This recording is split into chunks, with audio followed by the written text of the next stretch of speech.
Today, we're joined by Allison Cole, who's Dropbox's research program manager. And Allison was specifically brought in to go and run Dropbox's research democratization program. And in less than a year, she's built an effective approach that's allowed research to scale across the company. And today, we're going to talk a bit about how she structured the team, how leadership got behind the initiatives, and kind of some of the tactics as well that she used to go put in place to make this work. For people that don't know, my name's Ned. I'm co-founder and CEO of Great Question. We're a customer research tool to make it super easy for anyone to democratize research at scale. First, by making it easy to recruit the right people with our research CRM, get the right data from them with all of our mixed methods, and then share what you learn with your team, with our research repository. And so that's why we work with folks like Dropbox, Brex, and Amazon, Intuit, many more, to go and democratize their research. And so, quick note before we start: this is definitely more fun when when we get feedback from the crowd. There's a question that you've got, no doubt someone else has got that same question. Throw it into the chat box, and we'll get to that. Carly's here to help me put it in contextually, so we might get to it immediately, but we'll make sure we cover everything by the time we get to the end. And so, with that, Allison, you joined Dropbox less than a year ago, specifically with the focus of the democratization program. Can you give us a bit of the backstory? Why was this initiative prioritized? And yeah. Yeah, for sure. Well, first off, thank you so much for having me. Super excited to be here. Wednesday will actually be a year that I've been at Dropbox. It's hard to believe.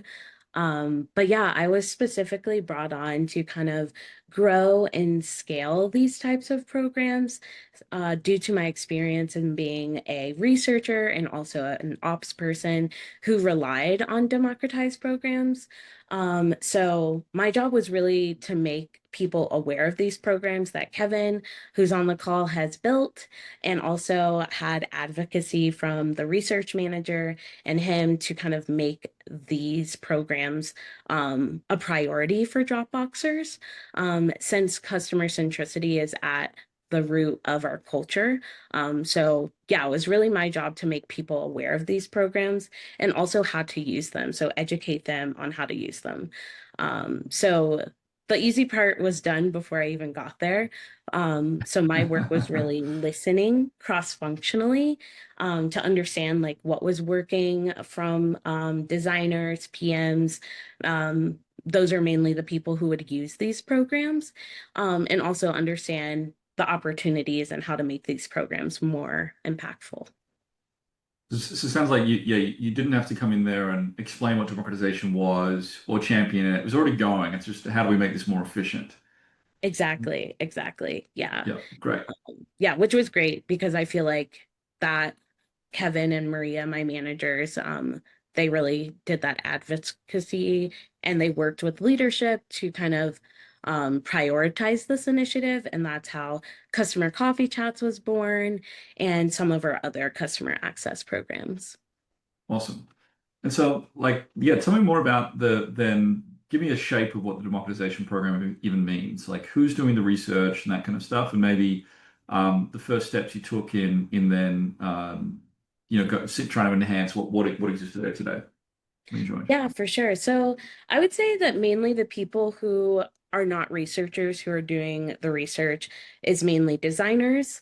They're running a lot of usability tests and trying to understand and get feedback on designs they're working on. So it naturally made sense for them to kind of have that power and accessibility to kind of run some of their own research.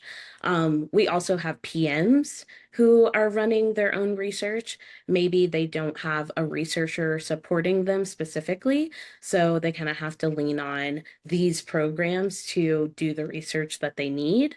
And then sometime it's other people. I've worked with a governance PM, or program manager that has needed to do research to kind of understand how customers feel about AI, and kind of Mm. changing word and verbiage on the website. So really, these programs are available to everyone at Dropbox whenever there's a need. So again, like making sure they're aware of these programs was a big step.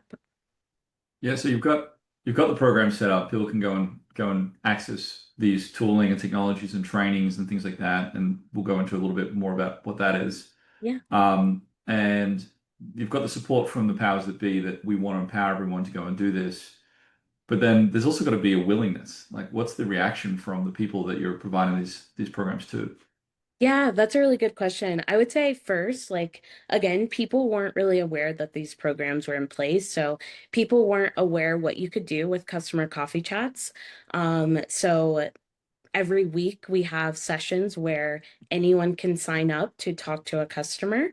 So just making them aware of this program and then also providing them with the resources they need to have a successful conversation. So that looks like templates, maybe a discussion guide template.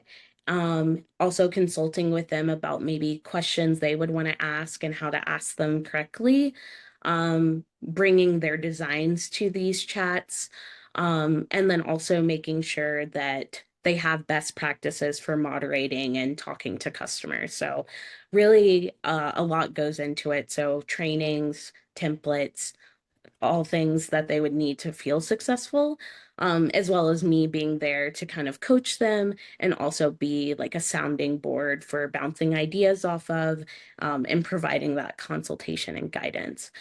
So once all of that is in place, I feel like people were able to use the program and they felt comfortable using the program. And it kind of fell into place after that. That's awesome. And so you're focusing there in just there telling us a bit about, I guess, the customer coffee chats program.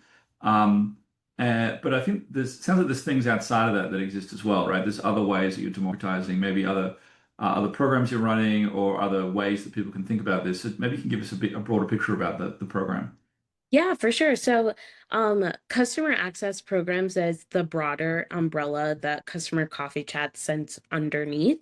But there's also user testing, which of course is a platform, but also in a sense a program.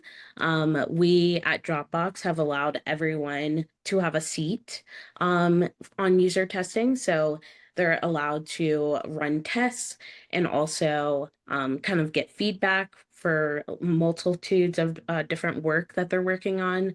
And then there's also trainings that I've done for the basics of unmoderated testing and also moderated testing, but focusing on the unmoderated aspect since that's easier to do. And also, user testing provides that accessibility since everyone has access to that program.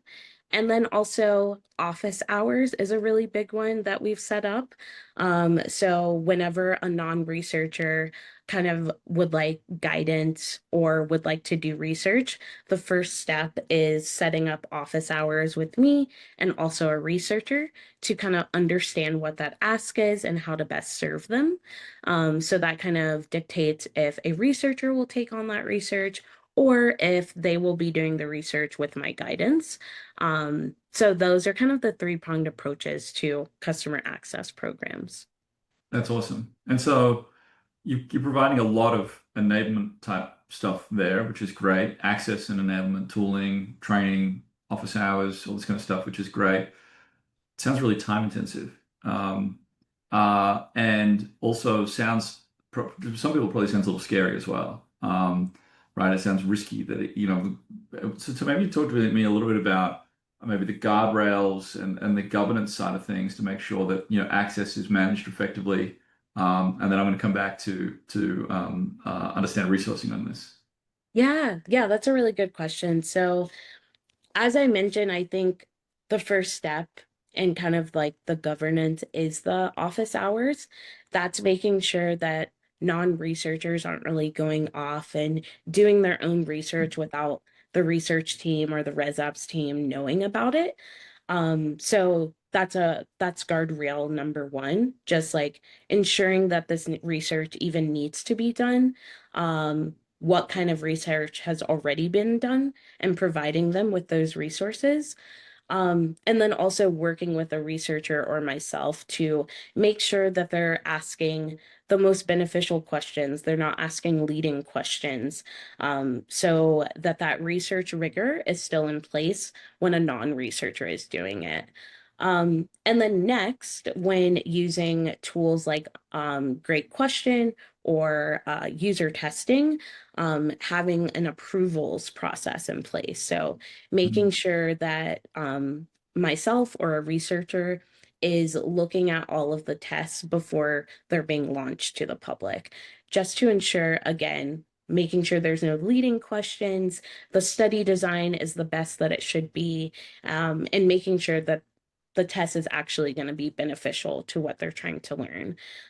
So that's a really big guardrail that we rely on for making sure, again, the research rigor is in place, and then also making sure that, it's not wasted research, that they could maybe be doing like a literacy review or Mm. reaching out to a researcher to learn that what's already been done. So being super smart about the research that we're conducting. Yeah, that's great. Um, feel that important literature review. Who knew? Yeah. We're often saying, yeah, the best research is often no research, right? It's like actually, you may not need to talk to a customer for this. We've already done this work, Yes. or other ways to find the answer. Um, so that all sounds great. How is this all resourced? So how many people are working on this to make sure that these things are in place, providing these trainings, and then maybe give me a sense of the scale. How much research is then being supported, or people who do research. Yeah, that's a really good question. So I mean, as the research program manager, I was specifically hired to kind of support this work. Yeah, this is kind of my day to day, but also, working with research leadership and also researchers to either put together the templates we have. That was a really big initiative that ResOps and also the research team worked on. So having these templates for either a study plan or like a discussion guide, having those kind of templates in place helps non-researchers to get to the research quicker. We also built like audiences that are used often and screeners inside of user testing and Great Question, which again helps speed up recruiting. And since that is a big part of the project, and also time consuming part of the project. Yeah, so that was a really big one. And then again, like working with the researchers to support office hours, that's another big part of my role. So I think understanding that there was this need for democratized research and advocating for that is the whole reason why I was hired. And I think that's the most needed part. You need that dedicated person to support this work because, like you said, it is a lot of work. It does take a lot of time. But if you have someone dedicated to work on this, then that's how you can be successful. Yep, that's awesome. Love that. Yeah. The second piece of resource is like not only I think about resourcing this stuff, I think about prioritization, right? Like you get in there and look, there's some things set up, but now they're like, now we want to, really solidify this and blow it up. But where did you start? And I guess this, yeah, maybe I'll just leave it there. Yeah, yeah. I mean, that's a really good question. I think, yeah, before I was hired, of course, there was already a culture of some designers doing their own research, and like some PMs. But I think what you mentioned was like some are scared to do that. They don't Mm, feel empowered to do that. So, just working really closely with like design leaders and also PMs to see where I can fill gaps and maybe their knowledge or comfortability in running sessions, which is kind of how I get ideas for what kind of trainings to do on kind of a quarterly basis. So I think that has been a big one. And then I also think that, yeah, just being close to my partners that I'm working with, so designers, PMs, mm. sometimes engineers, and just being that point of contact for these programs, I think is also important for scaling too. Just knowing how people can do research, how they can be set up for success. They have that one person they can reach out to. Yep, that's awesome. Uh, if you were an organization that was just getting started, right? Like Dropbox is pretty sophisticated around all this sort of stuff, and I think very forward looking and living on the state of the art. I think in a lot of ways, particularly with this program. Yeah. Um, but if you were just getting started, right, and you had to do one thing or start a small fire, where would you think about focusing the energy there? Yeah, that's a really good question, which kind of made me fall in love with this role. So, Mm, at my last job, I was a solo researcher, and I had probably 12 designers that I was supporting. And as you can imagine, the work that and just the requests that come in from them and also leadership and PMs, um, there is a ton of kind of requests that you can't really manage as a solo researcher. So I really relied on democratization from designers to do smaller scale mm, usability tests.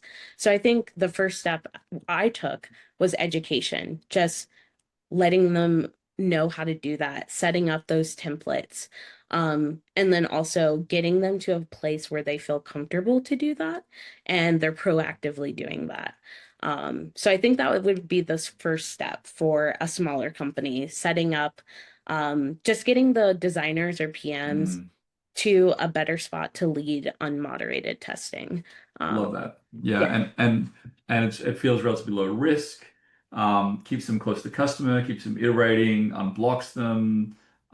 Very finite methodology. Like you're not, it's not doing conjoint analysis and quant related. exactly. Risk is relatively low, and it's kind of tactical. You don't want to be doing that. You don't have capacity to do it.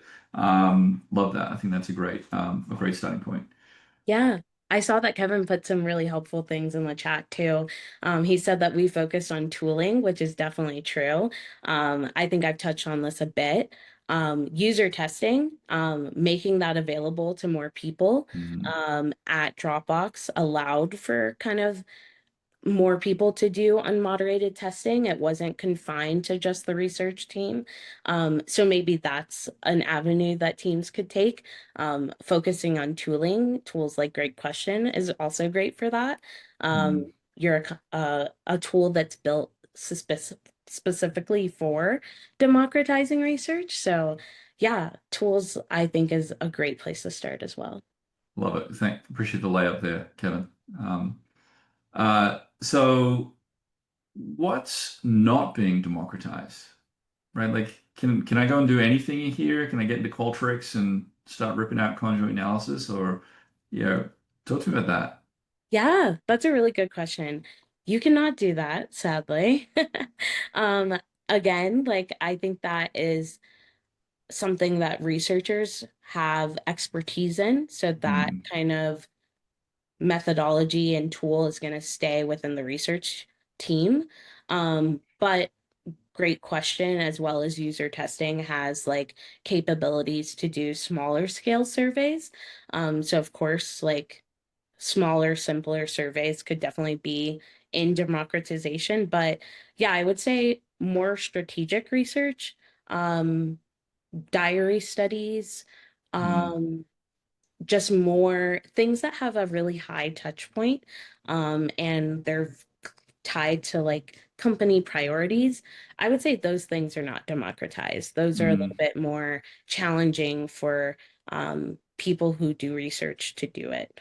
That kind of work that should be specifically for researchers, since that's kind of what they were hired to do. Love that. There's this great quote. I'm overusing it now, which is from Dylan Field at Figma, who talks about Figma's role in trying to lower the floor on who can get into design and deliver a quality result while raising the ceiling on what's possible for our like most strategic practitioners. And I think it's the same in the world of research with democratization tools like Great Question. How do we empower all these PMs and designers? But then that doesn't mean that they're going to do conjoint analysis or diary studies or other more strategic projects. We still need the experts. But how do we empower them to do that work and orchestrate the work? I think of the people who do research, which I think you're talking a lot about. Um, Exactly. this all sounds awesome, but there must be some downside. Like, talk to me about like any challenges that you hit or face along the way, things that sort of slowed you down, or you're like, oh, we shouldn't have done that. That was a mistake, as much as you can. Yeah, that's a really good question. I mean, I would say I guess some of the challenges would be, let's say there's a lot of non-researchers who need to do research at one time. It's a Mm, lot it pulls on my bandwidth and also the research team's bandwidth. So having to kind of pick and choose which research to do. I think that's a challenge when you're kind of in this democratized model. Everything, of course, is a priority, but I mean, there's different team priorities, company priorities. So I think when those challenge each other and bandwidth is tight, that can be a really big challenge if everyone is able to do research. Um, I also think a challenge has been encouraging some still don't mm. feel comfortable to kind of take part in these programs and kind of maybe want to stay in their lane, which of course is like fair, but at the end of the day, just like again, increasing in engagement and awareness of these programs and how to best use them has been a challenge. Um, yeah, those are kind of the only two challenges I can think of. Love that. And I mean, when you have these periods of influx, like what is it that really slows you down, prevents you from servicing all these people that need help? Yeah, I would say just like time in the day. Mm, Since like it is an aspect of my job, but it's not the entire mm, job, you know? mm. So I think just being able to support everyone to the best of my ability or a researcher's ability can be hard when there's so many asks coming in at the same time. And then also like how do you prioritize? Like do you prioritize based off of who came to you first or Mm, how big the mm. need is? So yeah, just also not wanting to ruffle any feathers or kind of sever any relationships that you may have built. I think that's a big thing, especially me as like a yes person. I want to take on everything and help as many people as I can, but there's so many hours in the day. What's been the most, Kevin's dropped something in answer to this, but I'm curious, what's been the most surprising thing to you, the thing that you've learned that you weren't expecting?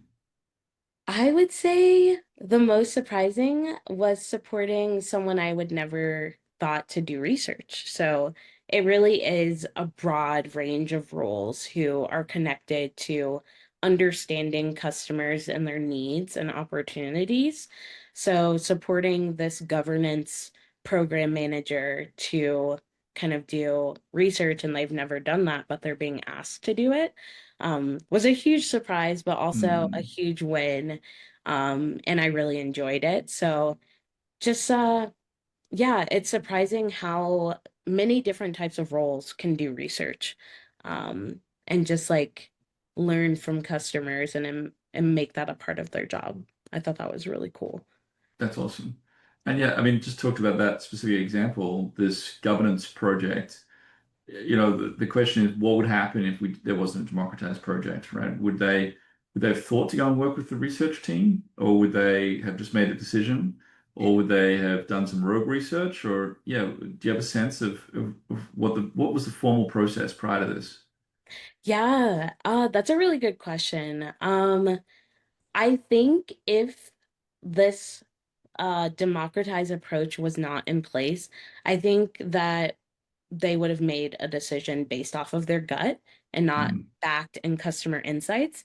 And that is something that happens a lot at companies when there isn't time to do research, there isn't resources to do research, or it's not made a priority. They're often making decisions that can cost hundreds, thousands, millions of dollars if it's not backed by customer insights. So I think that's what would have happened. And who knows if they would have made the right choice for the customer, mm. which is why these kind of programs are so important, so impactful. So every decision, big or small, can have customer insights. Love that, 100%. You're preaching to the choir here. But great to hear that as an example. And so we're increasing the velocity, I guess, of research democratization. You're investing more in it, at least. We know that, right? More programs are probably coming out, more training, more time on the ground with these folks. But like, how are you really measuring success? How do you know that this is awesome and, that it's going well? Yeah, that's a good question. For me personally, I think I am measuring success by the number of requests that come in. So how many different teams outside of like who you may think to do research, like PMs, designers, how many people per month or per quarter are reaching out and have that need? Also, utilization of tools. So how many people are actually completing tests on user testing or great question. And then also how the insights they're getting is being used and the impacts that are being made in the product and also across the company. So those are three really big measures of success that I've been keeping track of since I've started. And like I mentioned, like demand also for research is a great metric. Mm, If a lot of teams are reaching out, they see the value in doing research and having customer insights. I think that's a very important metric to track. So, those are all things that I've seen increase since I've started, which is great. mm, Um, and also just trying to see how I can reach more teams um, and make sure I'm scaling, successfully mm, and mm, mm. efficiently. Love that. Yeah, all those measures I think are great. And the other method that I've seen that is researcher effort score, is like, okay, on a scale of whatever, 0 to 10, how hard is it for a designer or a PM to, access customer insights, or to recruit, or is it to find the right methodology or access training and things like that as a measure that we can have over time to see, all right, it's up or it's down, and then make decisions to go and plug that gap or not, or ignore it. But I also heard another one that I'm excited for the paper to come out, which is someone has figured out a way to do an insight adoption score, Ooh, um, which is like, okay, not only are we producing these insights, but actually they played a part in this decision, and then we can see the flow-on effects from that decision. And so it's really about how much sawdust are we producing, how much waste are we producing, and I think that's fascinating. So we'll hopefully have more to share on that in the next couple of weeks once it's published. yeah. Um, That's exciting. That's awesome. yeah. Just one thing to mention, like, I'm not so much focused on this effort, but Kevin, he has kind of built our Ask a Researcher channel, which Mm, kind of again, everyone at the company can ask the Slack bot to kind of find insights that have been done from prior research. So that's a great measurement too, just tracking engagement with that channel, just mm, to see like how many people are interacting with that channel and kind of looking into the insights that Kevin has built. So yeah, that's wanted to awesome. plug that. Awesome. Love that. Um, cool. And so when you think about future growth, um, what remains the biggest bottleneck? And, is it about helping with these, supporting these influxes? Is it, maybe it's more, enablement or training so that, someone can just focus on these influxes while you're doing all the rest of the program stuff? And maybe a different way to think about it is like, what are you focusing on in 2026? Yeah, that's a really good question. I would say what I'm focused on in 2026 is again increasing engagement and reach with these programs. So just wondering how I can kind of optimize them and scale them. Um, and that would look like maybe more teams, more designers utilizing these programs because it's kind of I've run into a issue where it's kind of the same people utilizing these programs. So Mm, thinking of maybe like of re-education of these programs and how they can be used in their day-to-day work life, what to do if they need to do research and a researcher can't support them. So I think that's a big one on increasing engagement and awareness of these programs. And I think, yeah, I guess but buttoning up and tightening up our processes for when there is influxes, we don't have to turn anyone away and kind mm, of support them more. Um, But yeah, I'm in the process of working on Q4 roadmaps and 2026 roadmaps. So, yeah, you'll have to stay tuned. But yeah, I think it's just increasing awareness engagement with these programs. I think it brings up an interesting question, which is like, it's very difficult to go and measure kind of the adoption rate, right? Yeah, Is how many people that have a question that needs to be answered by a researcher should be, or could be informed by research, are actually coming in to engage versus how many are not. They're either languishing because they're not aware of it, or they don't have time, or capacity, or access, and then they're relying on their gut instinct or something else to go make that decision. I'm like, is it that every PM and designer at Dropbox should engage with the program every month? That maybe is unrealistic, but maybe starts to get us in the trend of a measure. yeah, yeah. I think that is definitely something we're thinking about. Like how often they should engage with these Mm, programs. Um, because I think like again, noticing some designers or PMs aren't leveraging these programs. So wondering what they're using in place of that. mm, Yeah, so definitely working with my manager, and also the design managers to kind of come up with some of those metrics and kind of benchmarks for utilizing the programs. But yeah, I think it should definitely be probably maybe once a month or a couple times a quarter, mm. because they're working on lots of design work, lots of customer facing work that I'm for sure needs customer insights. So yeah, that's a Totally. great metric. Yeah, cool. Awesome.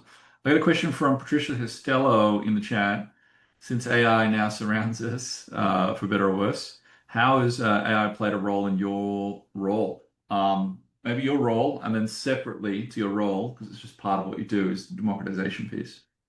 Yeah, that's a really good question. So, I think a big reason we switched to Great Question was a lot of the AI features that it has for non-researchers specifically. So, for customer coffee chats, there used to be a role for a note taker, and that role was often not filled when signing up to either be a moderator or observer. So we were losing lots of notes, or either the moderator had to kind of take notes for these sessions, which again takes away from the conversation itself. So we really heavily rely on Great Questions AI summary that's created after the sessions, and then also the transcript as well and the Ask AI feature. So that was a really big selling point for us. And it's utilized a lot for non-researchers and researchers to get quick insights from the sessions that they just had, and easily share it with the teams, without having to take notes or do that afterwards. So that's a really big way we're utilizing AI. Also, we have our own AI feature product at Mm, Dropbox called Dash. So AI search and also a chat feature and organizing feature. So we've utilized that a lot for the research team, specifically. So making stacks for maybe specific programs or projects that we're working on so you can keep track of all the docs. And then me personally using I use Chat GPT every now and again to ask it like how I should be asking a question, or does this guide make sense? Things like that. Just using it as another set of eyes. So mm. definitely a supplement to the work, but not a replacement. That's awesome. Yeah, sort of two things on top of that I use it for that I found very helpful. I'm not sure other people are doing this. One is when I need to write some kind of requirements document and I've got this blank page problem, I'll often just go for a walk around the block. It takes exactly 10 minutes and I'll ask it, I'll talk to it about here's the problem and here's the context, just like I'm talking to, a product manager.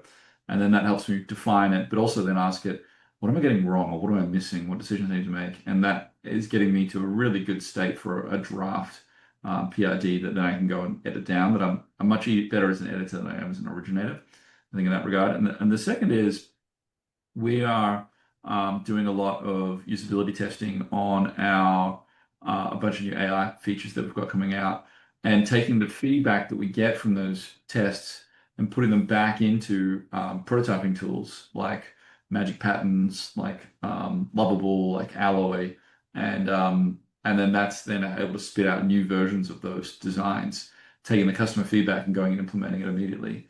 And so that's been really powerful for us to like, being able to even be able to go back to the customer and say, hey, is this what you thought?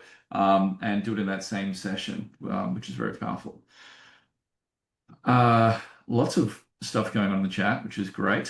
Feel free to throw any other questions that you might have. And I feel like we need to save all this so I can come back to it and review it later as well. Um, so we've got some other questions here. Um, so yeah, this is coming via a DM. How do you decide what research is done by the research team versus the people who do research versus there's probably also times when you're telling people, the people who do research, you don't need to do this. You can just make a decision or don't waste your time on this. Maybe that doesn't happen at all.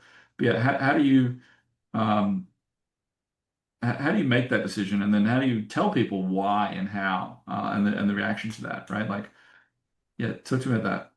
Yeah, that's a really good question. I think that one of the things that kind of determine if the research team is going to do the research or if the powders are going to do the research is bandwidth. So there's a lot of Mm, company priorities and research is mapped out quarter over quarter, sometimes even farther in advance. So what they're working on is already predetermined.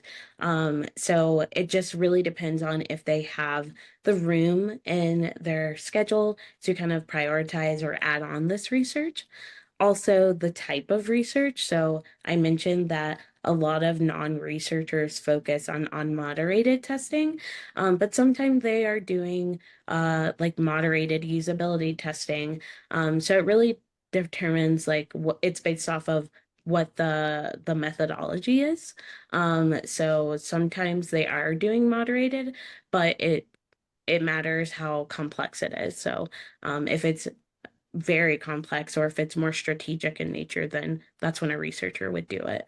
And then, like you mentioned, the surveys, the more quant heavy surveys that are not pretty simple multiple choice surveys, mm, those are also going to be done by a researcher. Yeah, so that's kind of three the three ways that we decide.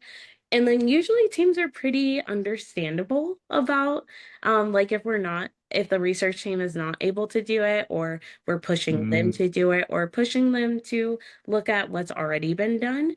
I think there's a lot of respect at Dropbox for the research team.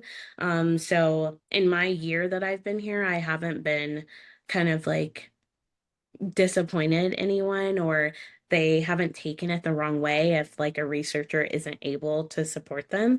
Um, Mm. but if a researcher isn't able to do the research all on their own, they're still there for consultation. So that may look like looking over the discussion guide or providing tasks or things like that. So not always a no, but we find a way to help them. I think that's great. And yeah, no doubt, hard won respect, but also because you're taking a pretty pragmatic approach, and look, we're greasing the guardrails as much as we can. We want to make it. We want to support you. I think it'd be a different story if the answer was just no, we Yeah, can't help you, right? You're like, well, you're just a roadblock at that point, versus an enablement team. Um, exactly. I think related to that is I'm curious about and maybe getting a little bit in the weeds here, so forgive me, everyone, if people don't care about this topic. But I'm curious how much the requests from these people who do research, how much they survive the interaction with you or the democratization team. Um, they come in and they're like, we want to talk to 1,000 users about, with a survey or 10 users of a survey to go and make some big decision. And you're like, I don't know if this is the right way to do it. How much that does it survive that? And then also, to some extent, you've got a certain amount of trust, right? You're approving a plan, and then you're sending them off into the wild, and they've got an interview guide which doesn't it's not asking leading questions, but then actually when they get into the interview, you don't know what happens there. So do you have a sense of like how much this plan survives or changes, transforms throughout this process? Yeah, that's a really good question. I would say yes, a lot. Sometimes PMs or designers, they come to research office hours with very big sample sizes that, as researchers, we know that they don't need. So kind of like educating them on best practices and like getting to pare down the sample size. Um, I think they understand it once they kind of understand resources. Because like 1,000 users giving feedback, that could potentially be a lot of money. That's a lot of people that you have to incentivize. But usually they understand once we give them that education and best practices for whatever kind of method that they're doing. And then how does it change throughout? I actually try to attend some of their sessions. Oh, So cool. if I'm supporting a non-researcher, I definitely attend the first one. And I give them feedback about how it went, Hmm. how they maybe should be digging in or where they should be digging in. So again, I think that is part of like the resourcing. I don't have to do that, but I think as my role as someone to support them, I make time to kind of attend some of these sessions. And then I'm usually the one doing the recruiting. So they're able to reach out with any Mm. kind of issues with recruitment. So they kind of feel better knowing that they can have that person to lean on. And when they're actually doing the sessions themselves. So I don't see it change too much when they're completing the studies, but sometimes designers get kind of hasty with making changes based off of one person's feedback. So just Classic. reminding them not to do that until maybe more than one person has said something, or even after their session, after their study is complete, maybe they've done 5 or 7 sessions, and then make the changes. Uh, Mm. but yeah, just making sure that they don't get excited or too excited about making changes based off of one person. Love this.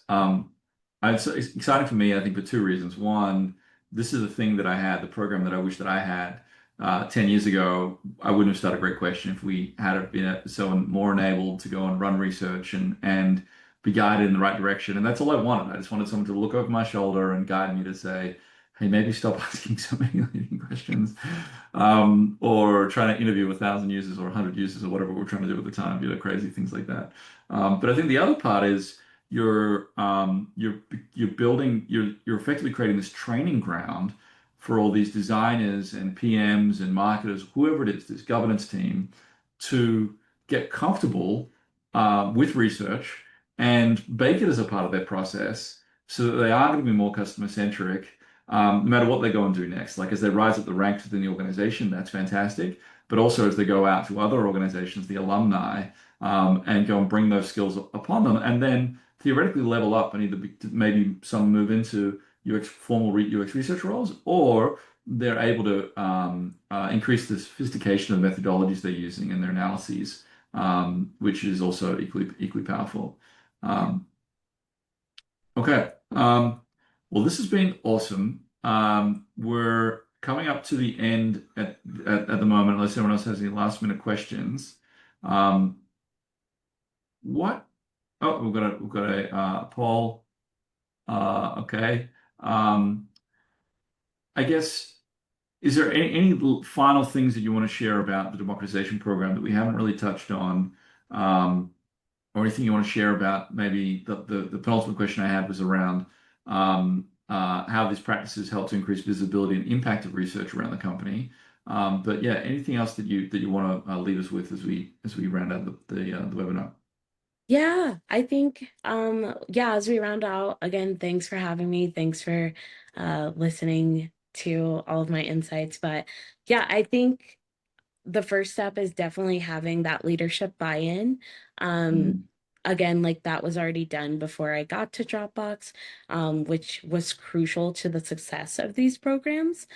So making sure that everyone is kind of in alignment and also understands why these programs are important, and make sure that they're not put in place to replace researchers, but put in place to kind of support researchers and also kind of and make research more impactful.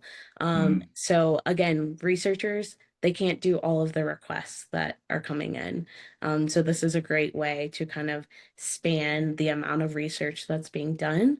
And also, you mentioned like how has this improved visibility mm, for mm, research? I think like mm, making working with lots of different teams cross-functionally um, has put a face to the name of who is on the research team, who you can go to for mm, support, and also all of the different insights that are impacting the product.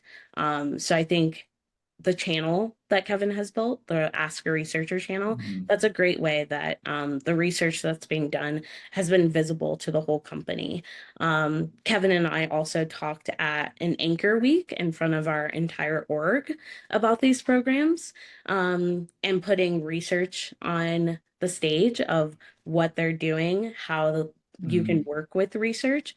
So I think that's a big way that these mm, programs have increased visibility. And the insights have increased visibility as well. Yeah, so I think that's an important step as well. And then, like I mentioned, like all of the education and enablement, mm. that's important for putting these programs in place. Love that. Awesome. Well, thank you for everyone for joining today. Thank you, Allison. This has been rad. You can find Allison on LinkedIn. I think we're going to post her LinkedIn in. Yep, great. Thank you, Carly. And keep an eye on your inbox as well. We're sending out the recording for you to revisit later. And yeah, looking forward to the next one. I feel like you've sparked a bunch of other things we now get to go and do content on in the future. So yeah, thanks again.